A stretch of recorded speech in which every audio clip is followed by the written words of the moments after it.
मरने के लिए हमें भोग पदार्थ चाहिए, हमारी आत्मा तृप्त हो जाए, बस पदार्थों के पीछे हम ना पड़े। तो विशाल देव साहब कहते हैं कि बैरागवान के संग में होए नहीं बैराग, तीर्थों का फल ना मिले जो तीर्थों में जाए। अरे तीर्थ में आप जा रहे हो तो किस लिए जाते हो? गंगा स्नान करने के लिए जा रहे हो, तो हमें स्नान करने के लक्ष्य को, स्नान में हमारा लक्ष्य है कि वहां जाए, हम सीधा पड़े स्नान करें और सीधा चले जाए। लेकिन यहाँ किस लिए जाते? यहाँ जाते हैं तो नाना प्रकार के दुकानों में वस्तु को देखते हैं, ये भी खरीदना वो भी खरीदना है, और वहां विषय की गोली लगती है, विषय कमाने जाते हैं। कोई सेवा भाव से नहीं जाता। धर्म का मतलब होता है दया, पूजा का मतलब होता है सेवा। तो पूजा करने नहीं जाते और ना देवी के आश्रम में जाते हैं, जड़ताई देवी के पास जाते हैं। देवी वही है जिसके अंदर दया है। अरे अपनी देवी को मान लो, अपनी माता, अपनी औरत, अपनी बहन, अपनी बेटी, ये सब देवी रूप है जिसके अंदर दया है। उसकी पूजा कीजिए और अपने मन को एकाग्र कीजिए। गंगा स्नान करने गए तो वहां तुम पाप लेकर के आए, तो वहां जाने से तुम्हारा फायदा क्या हुआ? 10 मन और लाद ले हो।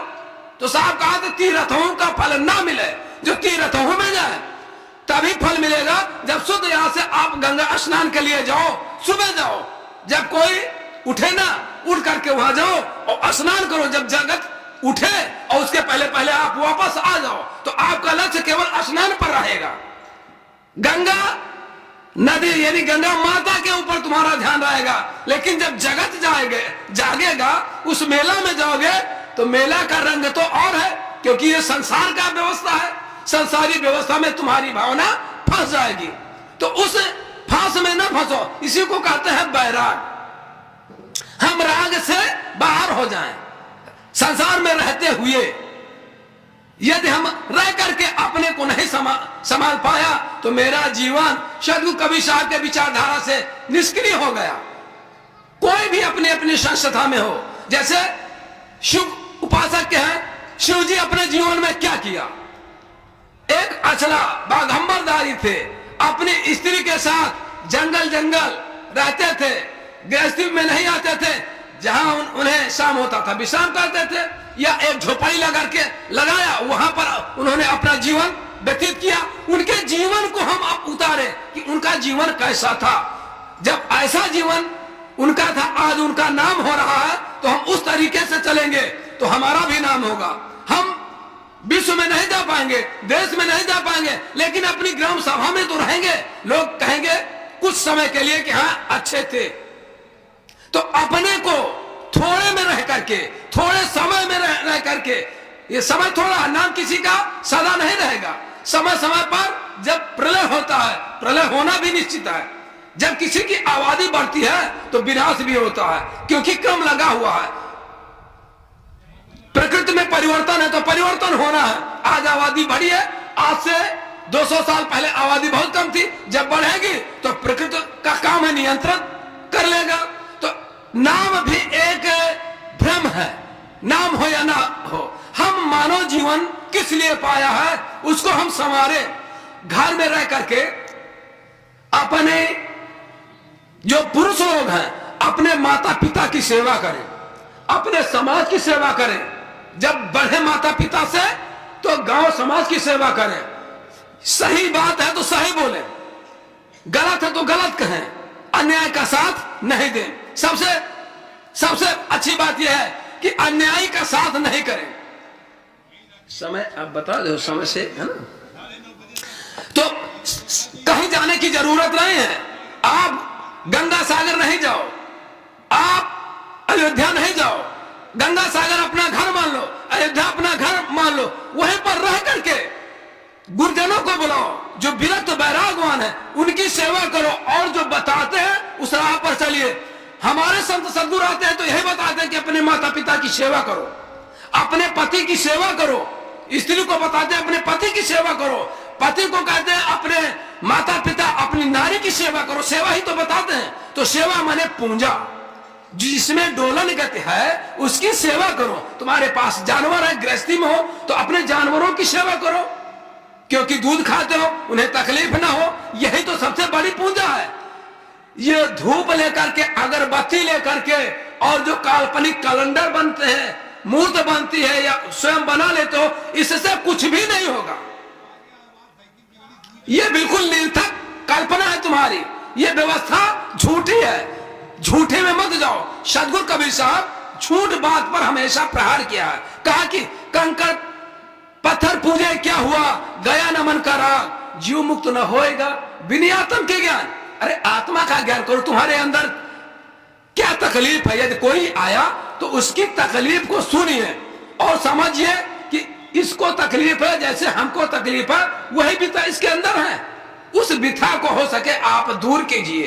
अपनी अमृत में बाणी से उसको शीतल करिए। नहीं कर पाते, भैया बैठिए, उसको पानी पिलाओ, राहत दो। यही सबसे बड़ी पूजा है, यही तपस्या है समाज की। और अपना तपस्या क्या है? हमको तपस्या का मतलब होता है ब्रह्मचर्य। हमारे पास 24 परिमाण है। जग वीर ही है, तपस्या वीर ही है, ब्रह्मचर्य वीर ही है। इसको अनेक नामों से पुकारा गया है। आहुत जो देते हो, आहुत कुंड में जो आहुत देते हो है क्या? वीर ही है। उसको पचाना, शरीर रूपी कुंड में, जो पेट रूपी कुंड है, इस शरीर में भोजन आप डालते हो, और भोजन के द्वारा जो व्यवस्था इसमें है पूरी शरीर में चलता है। वायु बन करके, जल बन करके पूरी शरीर में शुद्ध होता है। तो शुद्ध पकवान इसमें डालते हो। जब शुद्ध पकवान डालते हो अपने शरीर रूपी आहुति देते हो, तो उस कुंड में वो जल करके, पेड़ रूपी कुंड से जल करके शुद्ध वातावरण करता है, यानी शुद्ध विचार करता है। तो इसमें क्या डालना चाहिए? अंकुरित भोजन, जो अंकुर है उसको डालिए तो तुम्हारे शुद्ध विचार बनेंगे। वही तीखा मीठा पर विचार करना है। इसको आहुति दो, और जो उसमें प्रकृति के हिसाब से तुम्हारे अंदर जो शक्ति आती है, उस शक्ति को रोकना है। किस तरह से रोकना है? जैसे 18 साल से लेकर के 16 साल से लेकर के 30 साल तक हमें ब्रह्मचर्य का पालन करना है। उसमें जो वैरागवान हमारे इस अवस्था के हैं, 18 साल 16 साल के, उनको कम खाना, संतुलित भोजन करना बहुत जरूरी है। यदि संतुलित भोजन होगा तब हम ब्रह्मचर्य पर पार पा सकते हैं। और संतों के संग में रह करके अच्छे सदग्रंथ पढ़ना, गुरुमुखी ग्रंथ को पढ़ना, हमारे जीवन को शांति मिलेगी और संतों के द्वारा हमें मार्ग मिलेगा।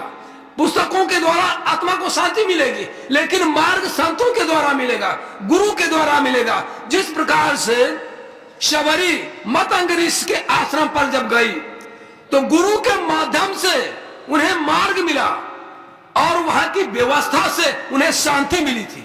ऐसा व्यवस्था उन्होंने रखा था। भाव भजन समय के हिसाब से करते थे, समय से जागते थे।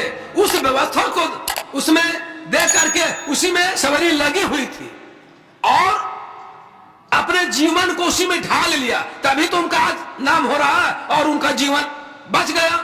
लेकिन ठगारों से बचना पड़ेगा।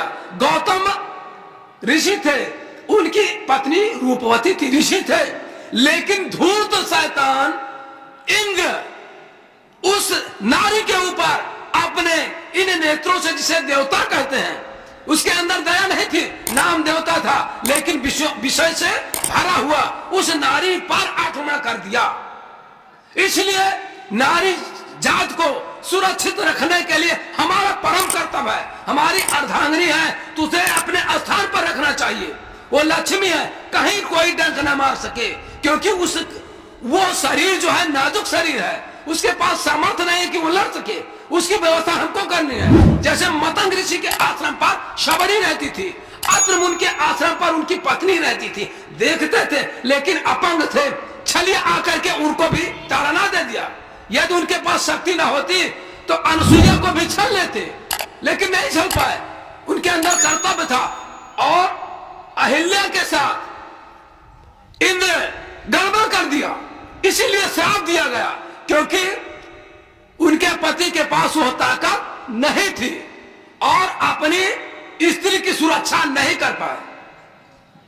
इसलिए हमें उन ग्रंथों के और उन कारनामों को देख करके वर्तमान में चलना है, अपनी स्त्री को सुरक्षित रखना, अपने स्थान पर रखना, और कहीं जाओ तो संग में लेकर के जाओ। किसी के साथ नहीं भेजना चाहिए, ग्रंथ को विश्वास नहीं करना चाहिए, द्रव्य की जो द्रव्य है उसका विश्वास नहीं करना चाहिए, और नारी का विश्वास नहीं करना चाहिए। कौन बताएगा? संत गुरु बताएंगे। आप अपनी स्त्री को दूसरे के संग में भेज दिया, क्या जाने वो क्या कर सकता है, क्या कर डाले, क्या करेगी? तो उसको अपने नजर के सामने रखिए। धन दूसरे को दे दिया कि आप सुरक्षित रखो, हमको दे देना, दे दिया, वो नहीं देगा तो आप क्या करोगे? ग्रंथ आपने लिया, आपका दोस्त आया, उसको पढ़ने के लिए दे दिया, कहा अभी हम नहीं पढ़ पाए, 10 दिन हो गए, फिर 1 महीना हुआ, उसके बाद आपने कहा तो कहा अरे हमने अपने एक मित्र को दे दिया, वहां पर बढ़ा, इसलिए वो ग्रंथ भी चला गया। तो इसलिए हमें करना क्या है? उन महापुरुषों के जीवन काल के चरित्र को समझना है और उस पर अपने को ढालना है। गौतम ऋषि की तरह नहीं होना, समय से काम करना चाहिए। उन्हें आभास नहीं था, समझिए कि रात कितनी है।